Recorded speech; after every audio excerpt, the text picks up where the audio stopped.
días, buenas tardes, buenas noches, según cuando nos estén mirando. Estamos hoy en una nueva edición de la herramienta que es el noticiero gremial de AFUR. Y hoy estamos con una herramienta especial en la cual entrevistamos a Raúl Capote. Raúl Capote es profesor de la Universidad Pedagógica Enrique José Varona de Cuba, es miembro de la Unión de Historiadores de Cuba, y en la misma él nos hace un raconto de la realidad política de América Latina y también de Cuba, y lo que implica el bloqueo y la agresión de los Estados Unidos hacia el pueblo cubano en la realidad cotidiana de ellos. Así que le dejamos la entrevista que realizamos de manera sincrónica, ya que por lo que es la realidad del bloqueo no permite que podamos hacer una videollamada, sino que nos manda una grabación, y bueno, y a continuación se las dejamos. Un gran saludo, compañeros y compañeras. Para mí es una gran satisfacción dirigir estas palabras de La Habana, Cuba. América Latina y el Caribe están viviendo en estos momentos una guerra multifactorial de carácter no convencional. Y digo América Latina porque muchos piensan que solamente esta guerra se desarrolla contra Cuba, contra Venezuela, contra Nicaragua. Sin embargo, no hay una sola nación del continente que no sea víctima en estos momentos de esta guerra. Una guerra que se comenzó a elaborar después de el éxito por parte de los Estados Unidos de aquel proyecto de democracia anunciado por Reagan en el año 1982 y que fue dirigido con todo rigor contra el campo socialista.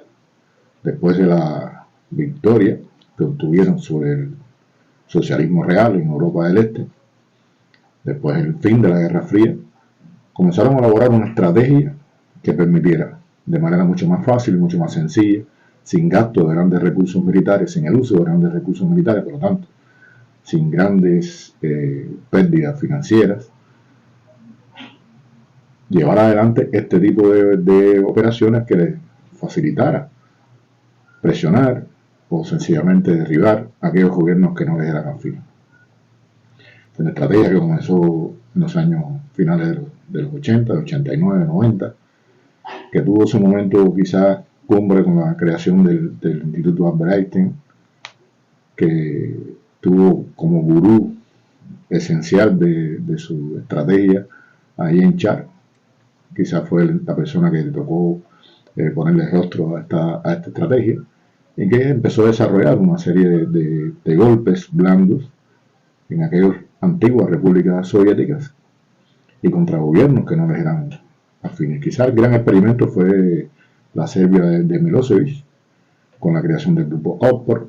Después vinieron las llamadas primaveras árabes, y después se puede puntear en el mapa cada país, cada región de la antigua Unión Soviética, que fue víctima de este tipo de estrategia, que se ha ido perfeccionando con los años, se ha ido enriqueciendo sobre la base de la experiencia, y que tiene un carácter multifactorial, porque no solamente se trata de aquellas 50 variables que James Char y que posteriormente los chicos de Oxford crearon con el Instituto Canvas, donde se elaboraron los puntos de esta estrategia. Recuerdo que Canvas elaboró unos 50 puntos esenciales para derribar un gobierno que no le era afín. Pero la esencia de esta estrategia hoy en día es generar el caos.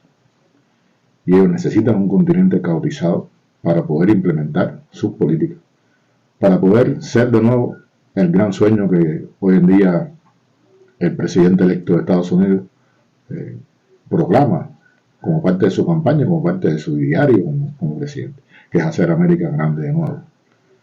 Apropiándose como siempre el nombre de América, que no le corresponde, porque América somos todos. Pero bueno, este movimiento, el MAGA, movimiento que encabeza Donald Trump, busca ser americano. Ya hemos visto ya lo que está proclamando, lo que está diciendo. O sea, parece una broma, pero no es una broma. Cuando él habla de Canadá, que se convierte en un estado de la Unión, que México se convierta en un estado de la Unión, sumar a Groenlandia a los Estados Unidos. No son disparates. Hay incluso un mapa por ahí girando que parece también una broma, pero un poco refleja el ideario de este movimiento, que ve a China y a Rusia como grandes peligros a su hegemonía mundial. En un momento en que Estados Unidos indiscutiblemente ha sufrido gran menoscabo su poder en el mundo entero a partir del surgimiento de estas grandes potencias, de Rusia, de la India, de China, y ven en peligro su siempre y pretendido indiscutido de los años, sobre todo la caída del socialismo del 90 y demás, como indiscutible poder en el mundo. Y hoy están enfrentando esas cosas. Y su patio trasero, América Latina, para ellos es vital en este enfrentamiento a estas superpotencias, nuevas superpotencias, que le han retado, sobre todo, hoy podríamos decir casi con absoluta seguridad que en el terreno de la tecnología, de la economía, sobre todo, han ido rezagándose con relación a, sobre todo a China. Hay un poder que se ha mantenido intacto, hay que tenerlo claro, que es el poder cultural, la hegemonía cultural. O sea, hoy en día en el mundo entero, cuando se habla de hegemonía, hay que reconocer que en el mundo hoy la hegemonía cultural la sigue ostentando con absoluta fuerza el imperialismo estadounidense. Eso yo creo que a nadie se le ocurriría poner en duda. Ahora, tener un continente caotizado en general es esencial para el imperialismo. Lo aplican en todas partes. Si nosotros vemos, hoy recorremos América Latina, vas a encontrar, sí, exacto, Nicaragua, Venezuela y Cuba, son las víctimas número uno de esta estrategia, pero no son las únicas. Son las víctimas número uno, pero también vemos sucesos en el resto del continente. O sea, el esplendor de los grupos de narcotraficantes, la criminalidad, el paramilitarismo, las guerras jurídicas, la desestabilización de un país tras otro, no importa quién esté en el gobierno, si es un gobierno de derecha, de izquierda, de centro, de lo que sea.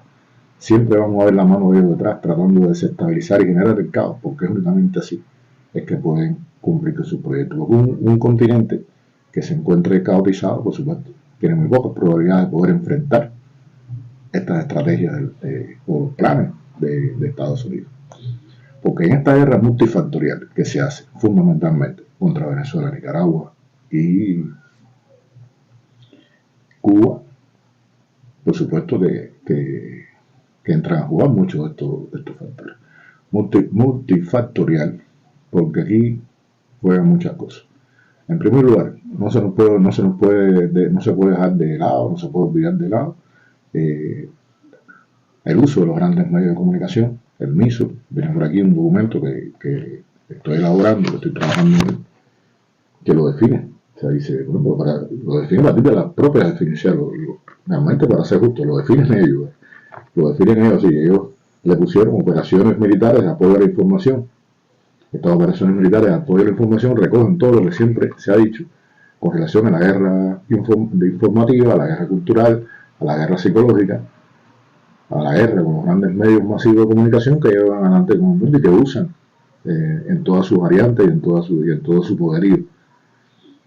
Pero también tiene que ver esta guerra que se nos hace, les decía, con la guerra cultural, tiene que ver con el uso del paramilitarismo, en el caso sobre todo del continente latinoamericano, con el uso de los grupos violentos, grupos criminales violentos que son reclutados, que son movilizados por este tipo de acción, con el uso de la guerra jurídica. No podemos decir solamente el lawfare, porque no se trata solamente de un lawfare, es mucho más que eso, es una guerra jurídica en toda ley, que tiene que ver también con el uso de grupos armados, de grupos criminales armados. Lo vimos en Venezuela con famosos comanditos. Comanditos es una manera de disminuirle un poco la fuerza de lo que estamos hablando. Son comandos entrenados, preparados, armados, que cumplen su función en el continente. La guerra económica, que se la hace contra todo el mundo, sobre todo contra esos tres países. Y bueno, conforman toda una estrategia para el caos, para lograr el caos en nuestro continente, en nuestro país. Cuba es víctima de esa guerra, esencialmente víctima de esa guerra. Cuba está viviendo quizás en estos momentos los momentos más difíciles de su historia. Porque Cuba, que se ha mantenido firme, que se ha mantenido con un pueblo unido, dispuesta a defender su proyecto social, para ello constituye un obstáculo, constituye un elemento importante a dominar, a vencer en esta guerra. Y hemos sufrido en estos años una guerra económica como nunca antes. La guerra económica es importante en esta estrategia, porque una persona sometida a esa guerra económica, a la carencia de lo más esencial, un pueblo que además escasea el combustible, ¿no? se afecta el transporte, cuesta trabajo adquirir determinados alimentos, determinados bienes, más que cuesta el trabajo, es prácticamente imposible, por supuesto está sometido a una presión extraordinaria, eso lo saben ellos. O sea, la guerra económica es fundamental en este tipo de guerra que nos hacen. Es muy importante para ellos este tipo de guerra económica para lograr sus objetivos, para desestabilizar a la gente, para dar a la gente a la desesperación máxima. Y Cuba ha vivido, como le decía, en los últimos años, sobre todo a partir del gobierno de Trump, después que hubo cierto deshielo en las relaciones en época de Barack Obama, que Obama aspiró o intentó hacerlo de otra manera, utilizando la seducción, suavizando algunas de las medidas del bloqueo, pero después vino Trump atrás y aplicó la política de máxima presión, el mismo que viene dentro de poco. Lo tenemos ahí próximo en el tiempo, quedan apenas unos días para que Donald Trump sea el nuevo presidente de Estados Unidos. Pero en época de Trump, en época de su gobierno, al bloqueo económico, financiero y comercial contra Cuba, que no es un embargo, que no se trata de que Cuba no pueda comprar productos solamente en Estados Unidos. Yo los invito a que se estudien y lean la ley Helms-Burton, que establece con toda claridad de qué trata esta guerra. No es solamente una guerra para que Cuba no compre productos en Estados Unidos, sería muy sencillo, lo comprábamos en otro lado, sino que tiene carácter extraterritorial e impide que nosotros adquiramos productos y que comerciemos, impide que se hagan negocios con cualquier país del mundo.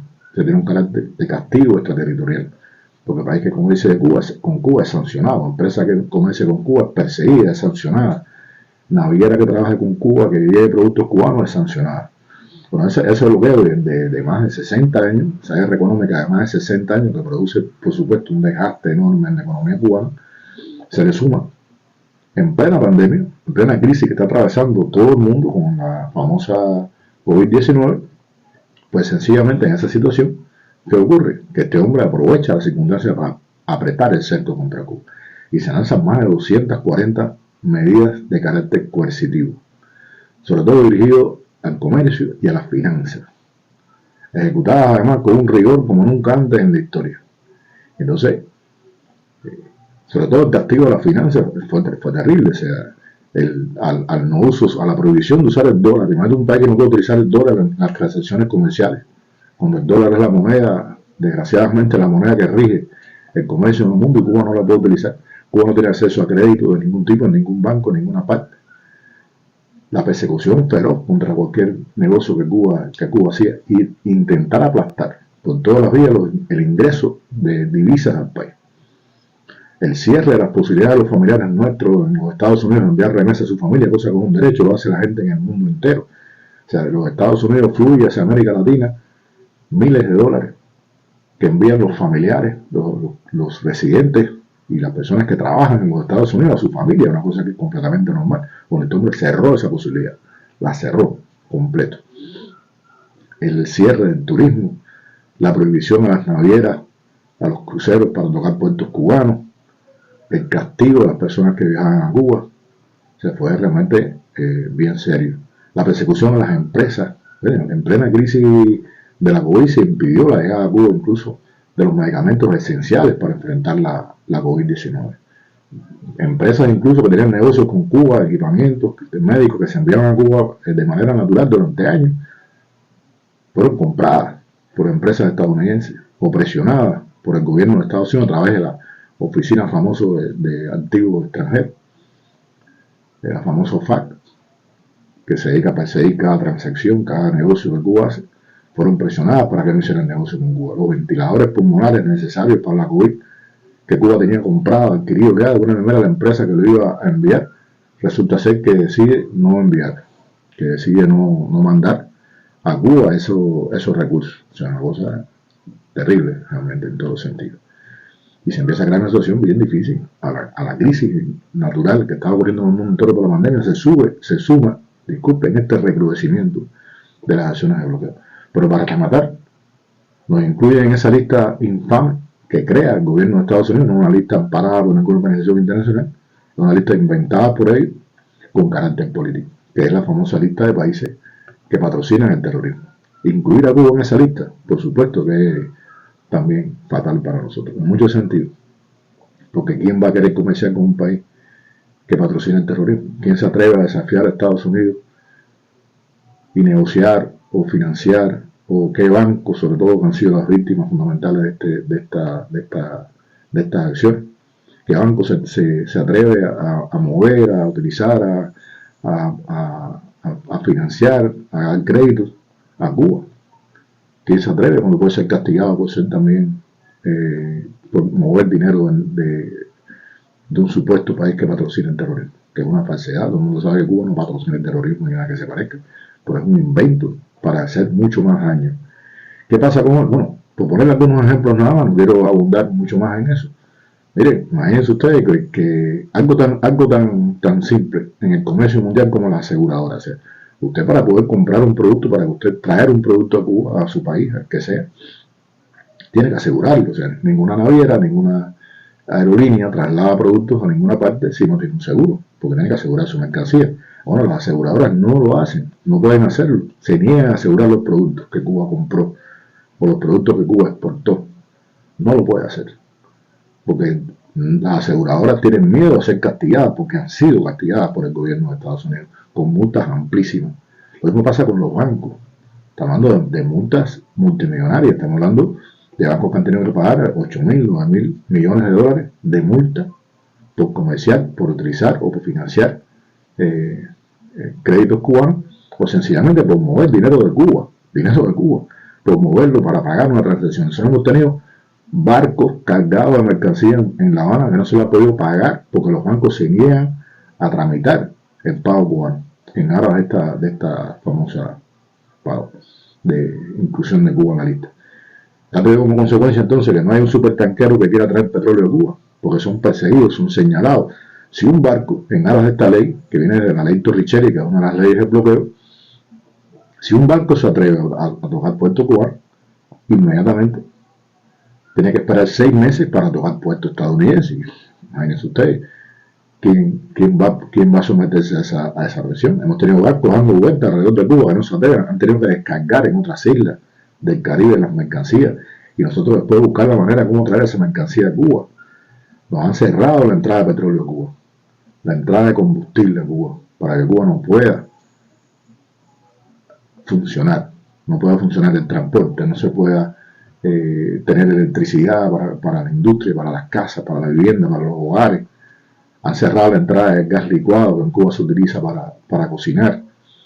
No podemos adquirirlo porque un banco no quiere dar dinero, no quiere dar crédito, y los bancos no quieren traerlo, y las navieras no se atreven porque además no están aseguradas las mercancías. Fíjense ustedes, y me estoy refiriendo a una de las líneas del bloqueo. O sea que sí es una guerra económica real. Sí es una guerra económica real que busca paralizar el transporte, que busca paralizarlo todo, que busca que en Cuba no haya medicamentos, que no funcionen las fábricas, que no funcione la industria, que no funcione la agricultura. Porque sucede igual con los fertilizantes, con las piezas de repuesto.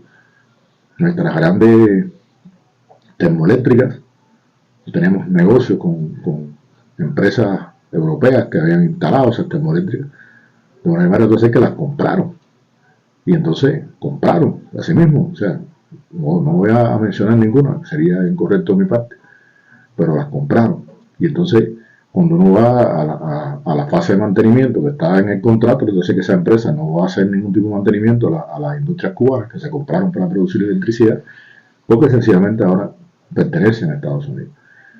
Cuba no puede adquirir ningún producto que tenga más de un 10% de piezas y componentes estadounidenses. Imagínense ustedes, en un mundo globalizado como el de hoy, ¿qué producto no tiene puede uno tener una pieza estadounidense? Cuba, o sea, no permiten, incluso a muchos países son castigados por comprar productos que tienen níquel cubano, son sancionados, o sea, cosas increíbles, se llega a niveles extraordinarios. Y con Biden, ¿qué pasó? O sea, llega Joe Biden al poder, y mucha gente en Cuba y en el mundo creyó que Biden iba a seguir una política similar a la que ha seguido Barack Obama en su momento. Sin embargo, no lo hace así. O sea, Biden, a pesar de sus promesas, no lo hace. Y Biden lo que hace es convertirse en un perfecto ejecutor de los inventos de Trump. Es un perfecto ejecutor de las medidas coercitivas de Trump contra Cuba. Nunca fue tan perfecta la persecución de las transacciones comerciales cubanas. Nunca fue tan perfecta la persecución de los bancos, de las navieras, de cada una de las empresas que se atrevió a hacer negocios con Cuba. Para que tengan una idea, o sea, en el sector del turismo, que es nuestra industria fundamental en estos momentos, de hace varios años, nuestro turismo europeo, que venía jugaba un papel importante en esta industria. Bueno, hoy en día, ustedes saben que existe el EFTA, o sea, existe un sistema de visa que permite a gente que vive en determinados lugares del mundo acogerse a ese sistema y entonces con ese sistema es muy fácil, usted no tiene que ir a solicitar visa para viajar a Estados Unidos, o sea, es muy fácil de hacer. Si usted va a Cuba, no tiene derecho después a hacer eso. O sea, no puede viajar a Estados Unidos siguiendo ese sistema. Se ha excluido de ese sistema de visado.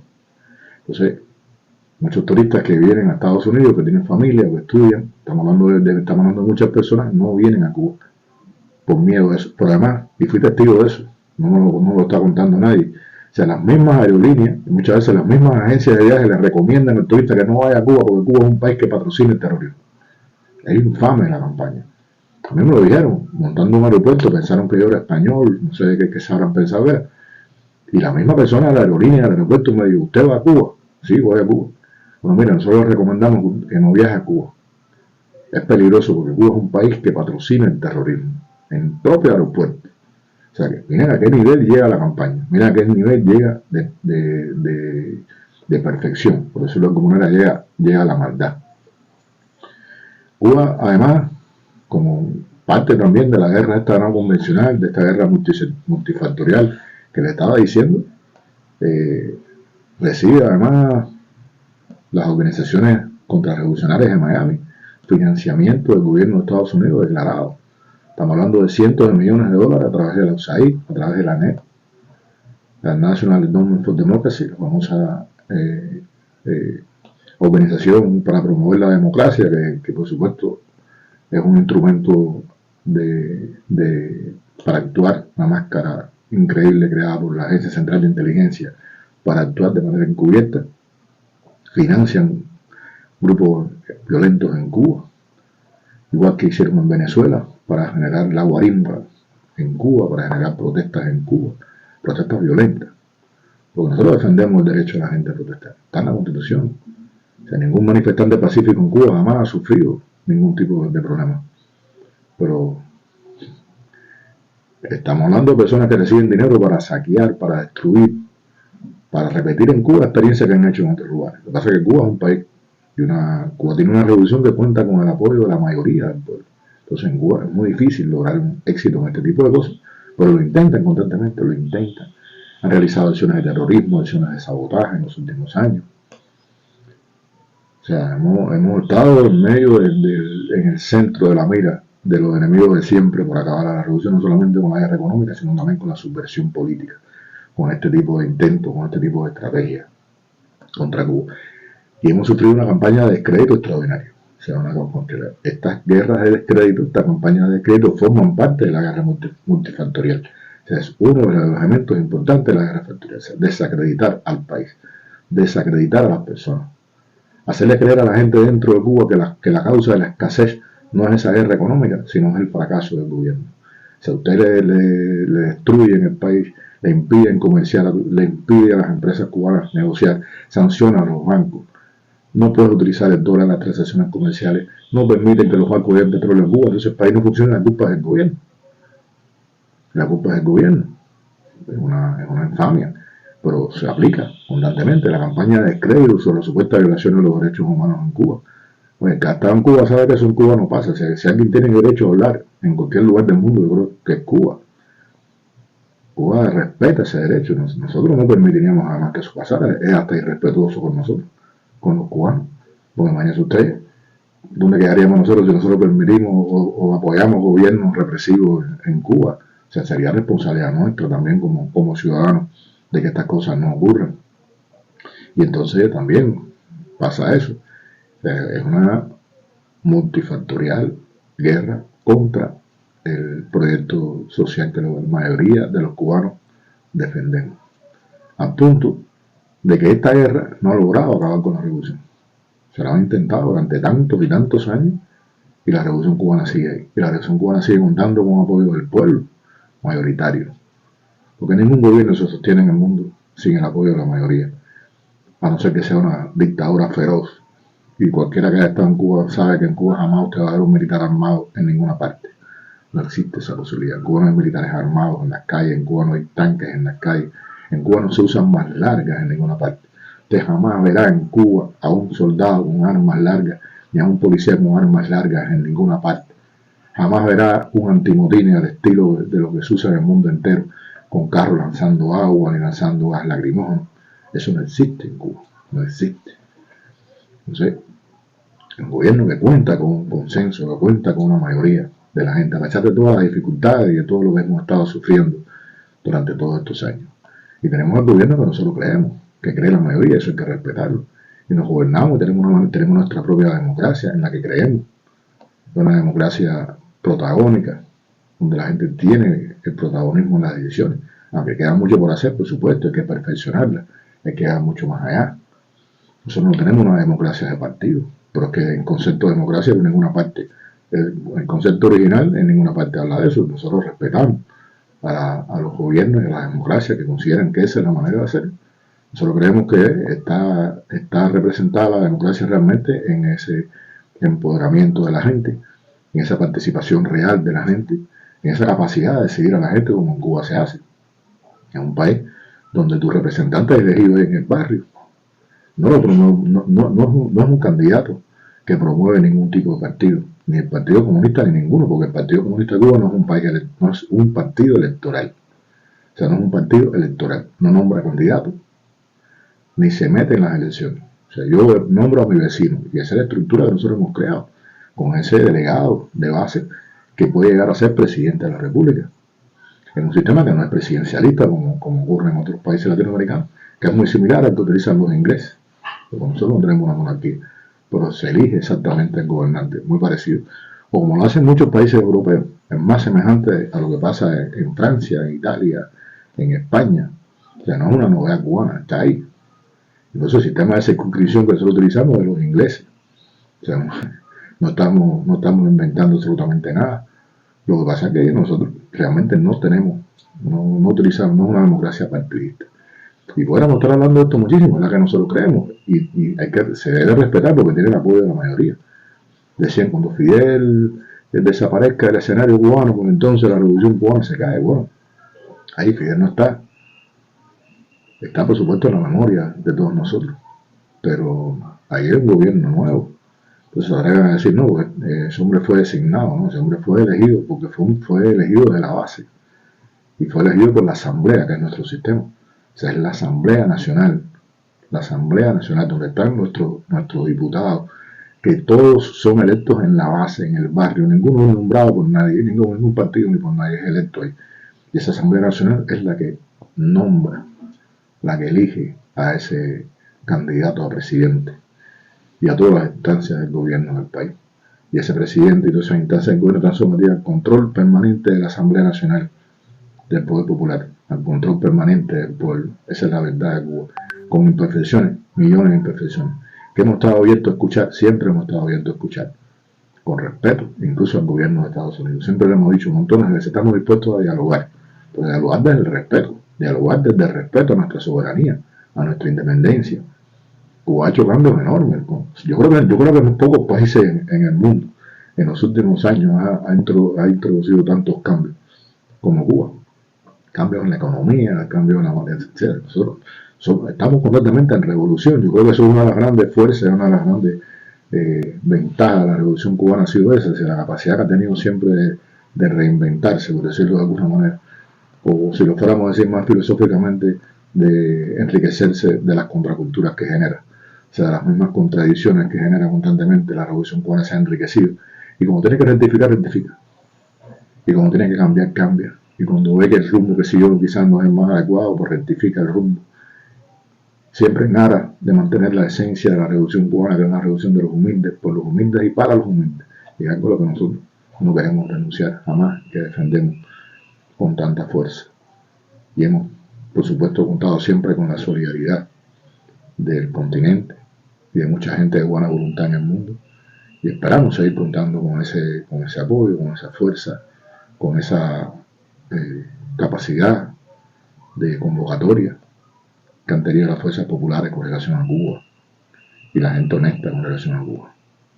Entonces, bueno, queridos amigos, quise hablar de este tema que es tan importante. Estoy hablando en nombre del pueblo cubano, que es algo siempre de una gran responsabilidad, de este pueblo que lucha todos los días, que se levanta todos los días en medio de esas dificultades, que enfrenta dificultades que usted no se puede imaginar, increíbles, pero que sabe y tiene una fe tremenda en el futuro, porque tiene garantizado por su gobierno, que es él mismo, un grupo de cosas que son un sueño para mucha gente a pesar de estas cosas, porque tiene garantizadas cosas que mucha gente en el mundo no puede ni soñar, y ahí están, y son las conquistas más grandes de la revolución cubana, que tienen que ver con la seguridad ciudadana, que tienen que ver con la tranquilidad, que tienen que ver con la salud, que tienen que ver con la educación, que tienen que ver con muchísimas cosas que nosotros, que nuestra revolución garantizó y que el cubano nunca tuvo, que fue una quimera antes del triunfo de la revolución. Y lo hemos mantenido ahí, lo hemos conservado con tremenda fuerza.